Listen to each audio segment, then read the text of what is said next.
হরে কৃষ্ণ গৌরপ্রিয় ভক্ত মণ্ডলী, আমাদের জানবার অনেক কিছু প্রয়োজন। আমরা কিন্তু মায়ার ঘরে বসে কিছুই জানতে পারলাম না। ভবে আসা আর ভবে যাওয়া, এটাই দুইটি হচ্ছে কারণ। ভবে কিসের জন্য আসা সেটা কিন্তু অনুভব করলাম না। ভবে এসে শুধু আমার জিনিসগুলো আগলিয়ে রাখলাম, আমার ধন সম্পত্তি বিষয় বৈভব্য নিয়ে ঘুরিয়ে থাকলাম। কিন্তু ভবে এসে তো এই নাড়াচাড়া করে কোনো গতি হবে না বাবা। যদি একবার প্রাণ ভরে গৌরকে স্মরণ না করো, যদি প্রাণ ভরে কৃষ্ণ নাম না করো, তার ভবে আশাই বৃথা হয়ে যাবে।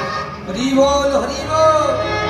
শাস্ত্রকার বলছে, কৃষ্ণ গৌর গোবিন্দের স্মরণ যে নিতে না পারে, জনম তার বৃথা।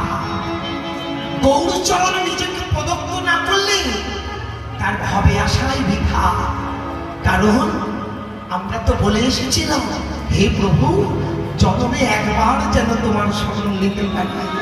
কত কত জনম যে চলে গেল, আমরা একবারও তো প্রাণ গৌর বলে কেউ ডাকতে পারি না। গৌর তত্ত্বকে আস্বাদন করতে পারলাম না। এ কি আমাদের জগতের আসার কারণ?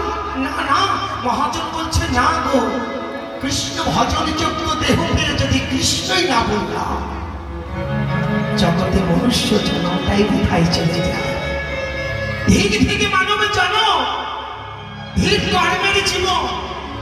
ভাগ্য নিয়ে এসেছিলাম পৃথিবীতে, গৌর গোবিন্দের ভজন যোগ্য দেহ পেয়ে গৌর গোবিন্দের স্মরণ নেব। কোথায় গেল সে ভাবনা?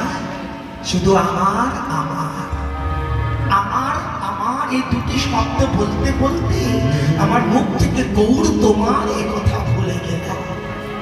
এই ভাষা তো শিখিনি আমরা। মাতৃগর্ভ থেকে পৃথিবীতে পড়ার পর কোনো মা যদি তার সন্তানকে গৌর বলা না শেখায়, কৃষ্ণ বলা না শেখায়, মায়ের জন্ম বৃথা, সন্তানের জন্ম বৃথা।